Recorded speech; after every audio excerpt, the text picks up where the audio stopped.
Hello नमस्कार जय हिंद साथियों, कैसे हैं आप सभी। उम्मीद करता हूँ सब मस्त होंगे, स्वस्थ होंगे और पढ़ाई कर रहे होंगे।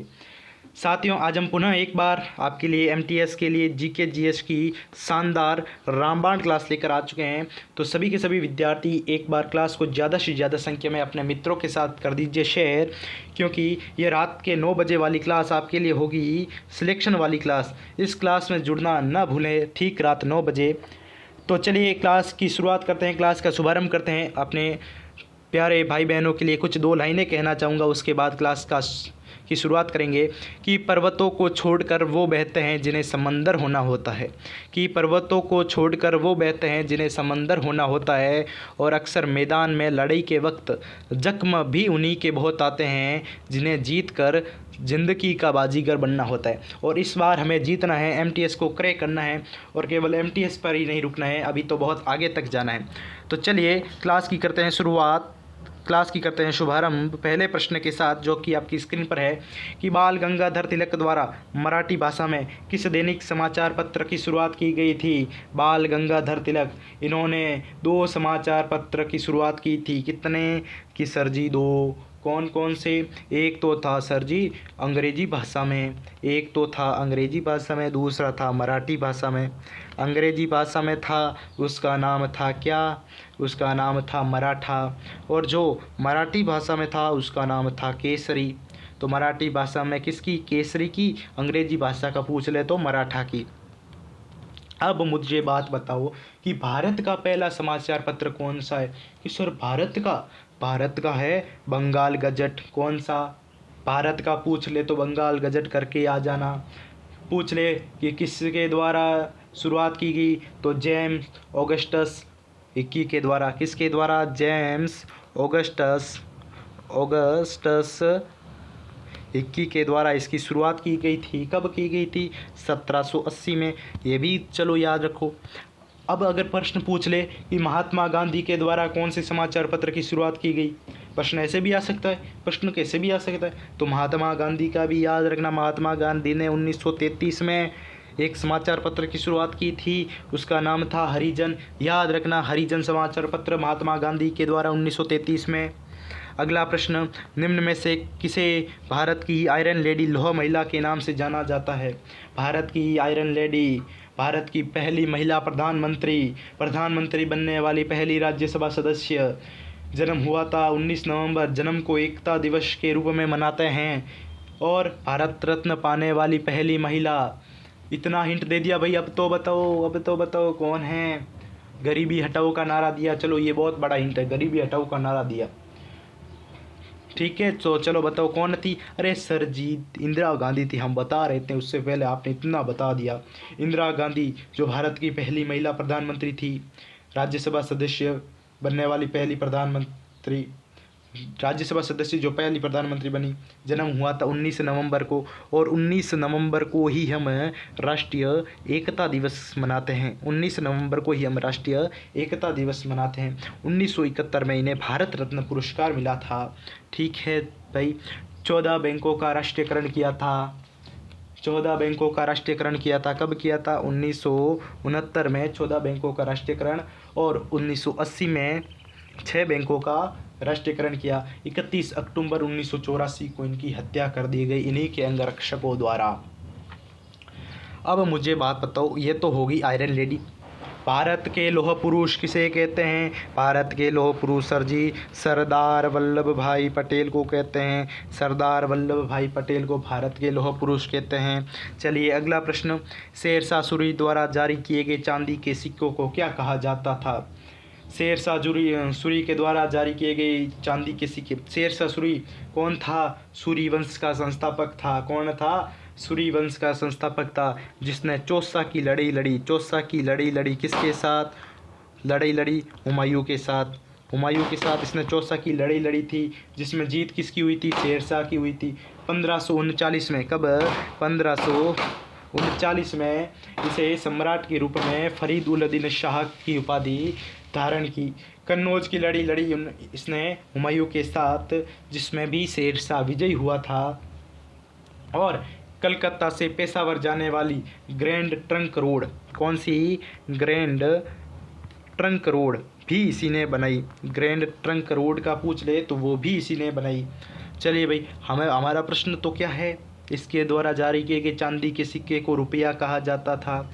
टंका, ये इल्तुतमिश ने जारी किया था। टंका भी एक चांदी का सिक्का था जिसे इल्तुतमिश ने जारी किया था। किसने? इल्तुतमिश ने जारी किया था टंका को।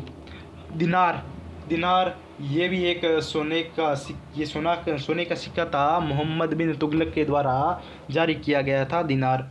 और मोहर, मोहर शेरशाह सूरी के द्वारा चलाया गया था। चलिए अगला प्रश्न, भारत के संविधान के निम्नलिखित में से किस अनुच्छेद में राज्यपाल की शपथ का प्रारूप दिया गया है? राज्यपाल की शपथ का प्रारूप किस संविधान के किस अनुच्छेद में दिया गया है? तो ये दिया गया है अनुच्छेद 159 में। अनुच्छेद 159 में। अनुच्छेद 153 कहता है कि हर राज्य का एक राज्यपाल होगा, और 159 उसको शपथ दिलाता है और उसकी नियुक्ति करता है कौन? राष्ट्रपति करेगा। राज्यपाल की नियुक्ति कौन करेगा? राष्ट्रपति करेगा। अगला प्रश्न, राजस्थान में 2011 में महिला साक्षरता दर कितनी रही? 2011 की जनगणना के अनुसार राजस्थान की महिला साक्षरता दर कितनी है भाई बताओ?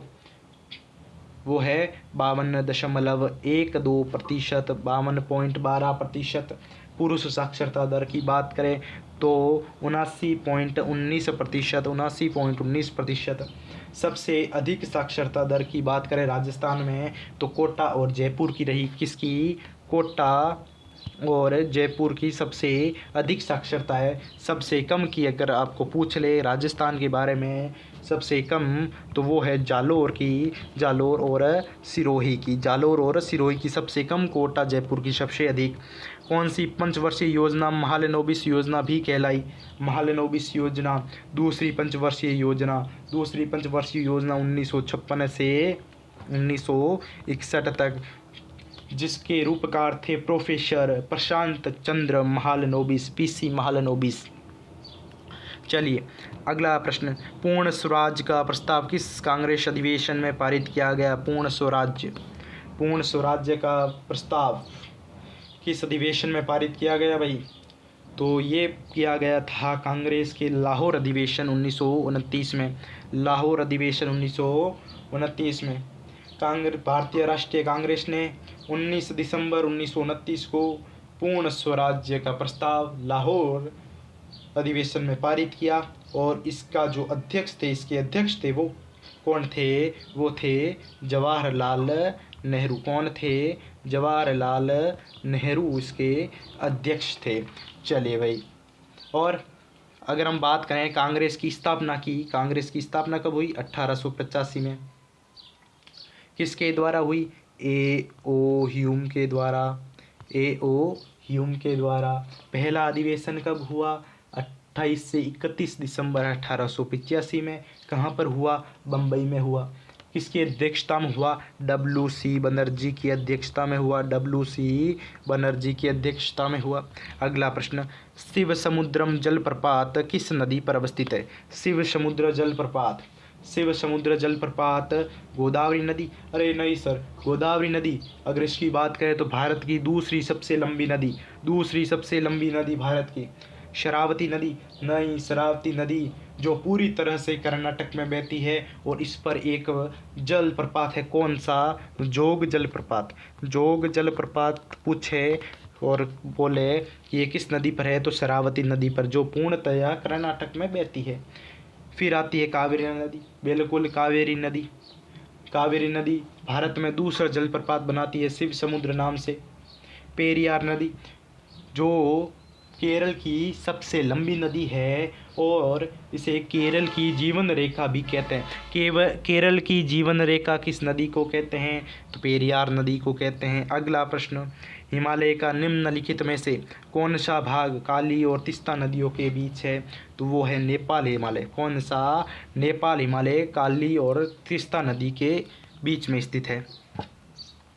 जनवरी 2024 तक नीतीश कुमार ने कितनी बार बिहार के मुख्यमंत्री की शपथ ली है? इन्होंने अब की बार 9वीं बार मुख्यमंत्री की शपथ ली है। कितनी? 9वीं बार। अगला प्रश्न, भारत के संविधान का भाग कौन सा भाग संविधान संशोधन से संबंधित है? संविधान संशोधन से संबंधित है कौन सा भाग? 18, 13, 10, 20। देखिए भाग 18 ये कहता है आपातकालीन का प्रावधान, जिसमें अनुच्छेद 352 से अनुच्छेद 60 सम्मिलित है और ये आपातकाल का प्रावधान देता है। भाग 13 की बात करें तो ये भारतीय क्षेत्र के भीतर वाणिज्य, व्यापार और समागम का उद्देश्य देता है और इसमें अनुच्छेद 301 से 307 सम्मिलित है। भाग अगर 10 की बात करें, अनुसूचित जाति और अनुसूचित जनजाति जो क्षेत्र है उनके बारे में ये प्रावधान करता है 244 से 244 ए तक। तो अब बचा क्या? भाग 20, जिसमें अनुच्छेद 368 आता है। 368 अनुच्छेद आता है और ये संविधान के संशोधन से संबंधित है। कृष्णदेव राय विजयनगर साम्राज्य के इनमें से किस राजवंश से थे? कृष्णदेव राय तुलुव वंश से थे। तुलुव वंश जिसकी स्थापना की थी वीर नरसिम्हा ने तुलुव वंश की स्थापना की थी। अगर हम बात करें संगम वंश की, संगम वंश जिसकी स्थापना की थी हरिहर और बुक्का ने इसकी स्थापना की थी। सुलुव वंश ये सुलिया नरसिम्हा ने की थी। किसने? सुलिया नरसिम्हा ने की थी। किसने? सुलिया नरसिम्हा ने की थी। किसकी? सुलुव वंश की। और अरविडु वंश इसकी की थी तिरुमल ने। किसने? तिरुमल ने। अगला प्रश्न, पृथ्वी की अंतरम परत मुख्य रूप से किससे बनी है? पृथ्वी की अंतरम परत मुख्य रूप से किससे बनी है भाई? अंतरम परत ये बनी है निकल और लोहे से बनी है। निम्नलिखित में से कौन सा नृत्य रूप अरुणाचल प्रदेश से संबंधित है? अरुणाचल प्रदेश पंवरिया, धमन, बुइया, गरबा कौन सा है? बुइया अरुणाचल प्रदेश से संबंधित है। गुलबर्ग कर्नाटक में बहमनी स्मारक वास्तुकला की शैली का प्रतिनिधित्व करते हैं। गुलबर्ग कौन सी शैली का प्रतिनिधित्व करते हैं? दक्कन शैली का प्रतिनिधित्व करते हैं। बहमनी सल्तनत की पहली राजधानी गुलबर्ग थी। गुलाब चंद कटारिया को किस राज्य का राज्यपाल नियुक्त किया गया है? किसका? असम का। अगला प्रश्न, निम्न में से किस वर्ष में पंडित जसराज को पद्म विभूषण से सम्मानित किया गया था? पद्म विभूषण से सम्मानित किस वर्ष किया गया था भाई बताओ? 1990, 1975, 1987 या सन 2000? 1990? अरे नहीं सर, 1990 में तो इन्हें पद्म भूषण मिला था। 1990 में। 75 में तो इन्हें पद्म श्री मिला था। 75 में तो पद्म श्री मिला था। 1987 में संगीत नाटक अकादमी पुरस्कार मिला था। 1987 संगीत नाटक अकादमी पुरस्कार तो भाई कब मिला? अरे सर जी 2000 में मिला, सन 2000। ठीक है। अगला प्रश्न, जनवरी 2024 में 16वें वित्त आयोग के अध्यक्ष के रूप में किसे नियुक्त किया गया है? 16वें वित्त आयोग के अध्यक्ष डॉक्टर अरविंद पनगड़िया को। एक निश्चित पैटर्न में व्यवस्थित तारों के समूह को क्या कहते हैं? तारों के समूह को तारामंडल कहेंगे। सिंपल, तारामंडल।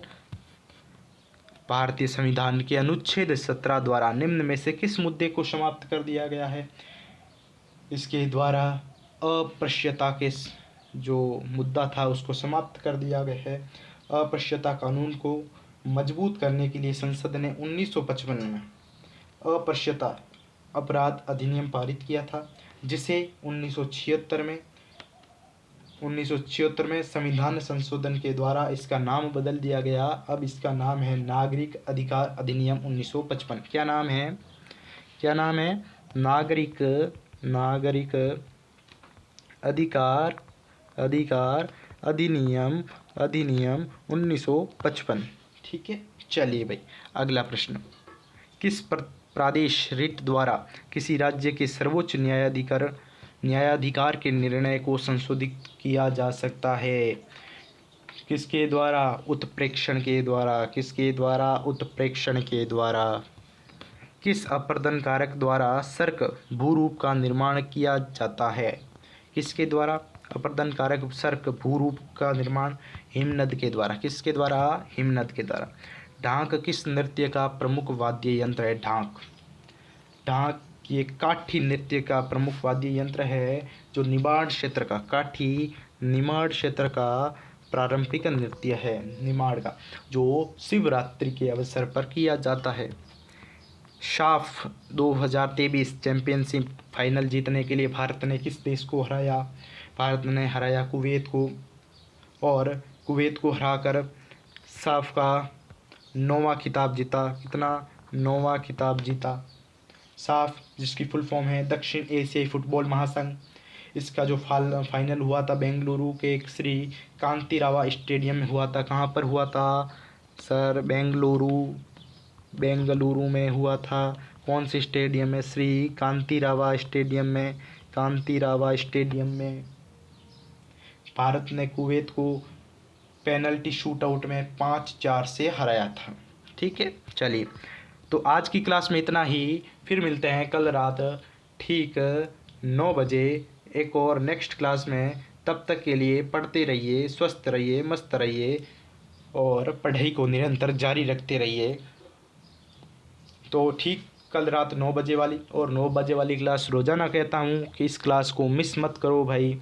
अगर इस क्लास को मिस कर दिया तो समझो आप नंबर खो रहे हो, क्योंकि अगर आज से लेकर एग्ज़ाम तक आप ये क्लास रोज़ाना 9 बजे देखते हो तो समझ लो 25 में से 20 प्रश्न आप जीके जीएस के सही करके आओगे। ये हमारी 101% गारंटी है।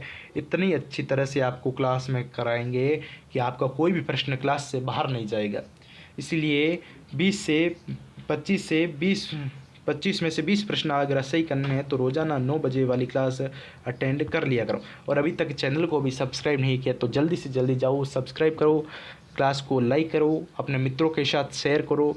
जय हिंद, जय भारत, स्वस्थ रहे, पढ़ते रहे। धन्यवाद।